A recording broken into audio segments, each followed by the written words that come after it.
ಮನಸ್ಸುಗಳಿಗೆ ನಮಸ್ಕಾರ. ಸಮಾಜದಲ್ಲಿ ಮದುವೆ ಅನ್ನೋದು ಎರಡು ಜೀವಗಳ ಸುಂದರ ಮಿಲನ ಎಂದು ಭಾವಿಸಲಾಗಿದೆ. ಆದ್ರೆ ಇಲ್ಲೊಂದು ಪ್ರಕರಣದಲ್ಲಿ ಅದೇ ಮದುವೆ ಎಂಬ ಬಂಧ ಎರಡು ತುಂಬು ಜೀವಗಳ ಪಾಲಿಗೆ ಮೃತ್ಯುಪಾಶವಾಗಿ ಪರಿಣಮಿಸಿದೆ.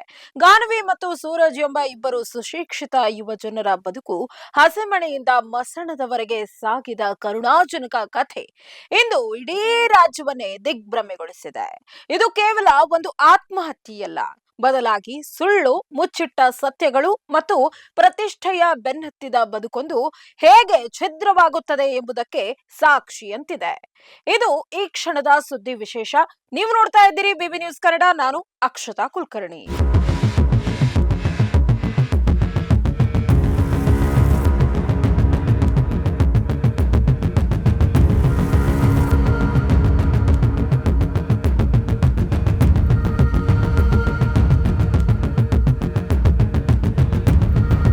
ಎಂಬಿಎ ಪದವೀಧರರಾದ ಸೂರಜ್ ಮತ್ತು ಗಾನವಿ ಹಿರಿಯರು ನಿಶ್ಚಯಿಸಿದ ಸಂಬಂಧದಂತೆ ದಾಂಪತ್ಯಕ್ಕೆ ಕಾಲಿಟ್ಟಾಗ ಮುಂದೊಂದು ದಿನ ಈ ಸಂಸಾರ ಇಷ್ಟು ಘೋರ ಅಂತ್ಯ ಕಾಣುತ್ತೆ ಅಂತ ಯಾರೂ ಊಹಿಸಿರ್ಲಿಲ್ಲ.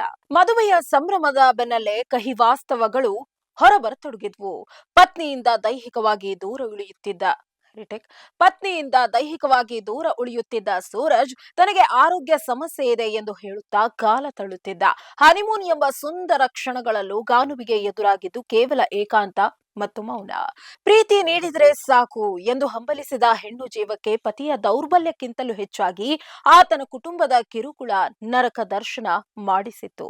ಪತಿಯ ದೌರ್ಬಲ್ಯವನ್ನ ಮುಚ್ಚಿಡಲು ಸೂರಜ್ ಕುಟುಂಬದವರು ನಡೆಸಿದ ಸಂಚು ಮತ್ತು ಗಾನ್ವಿಯನ್ನ ನಡೆಸಿಕೊಂಡ ರೀತಿ ಆಕೆಯನ್ನ ಸಾವಿನ ದವಡೆಗೆ ತಳ್ಳಿತು.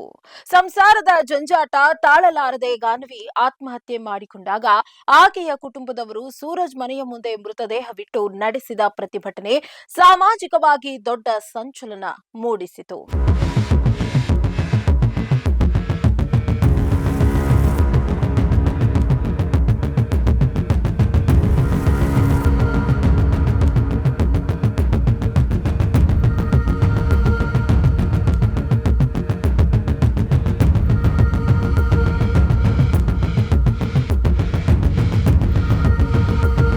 ಗಾನವಿಯ ಕುಟುಂಬದವರು ಹೊರಿಸಿರುವಂತಹ ನಪುಂಸಕ ಎಂಬ ಹಣೆಪಟ್ಟಿ ಸೂರಜ್ಗೆ ಅರಗಿಸಿಕೊಳ್ಳಲಾಗದ ಸತ್ಯವಾಗಿತ್ತು.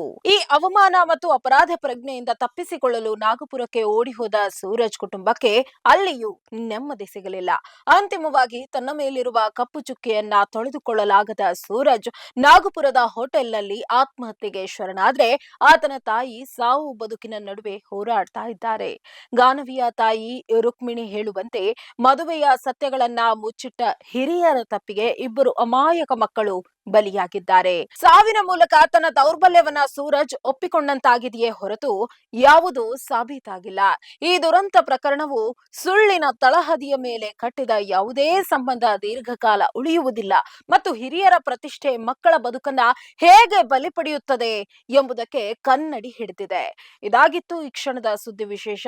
ನೈಜ ಹಾಗೂ ತಾಜಾ ಸುದ್ದಿ, ಪ್ರಾಮಾಣಿಕ ವರದಿ, ನಿಷ್ಠುರ ವಿಶ್ಲೇಷಣೆಗಳಿಗಾಗಿ ಸದಾ ಗಮನಿಸಿ ಬಿಬಿ ನ್ಯೂಸ್ ಕನ್ನಡ. ಇದು ಕನ್ನಡಿಗರ ಪ್ರತಿಧ್ವನಿ.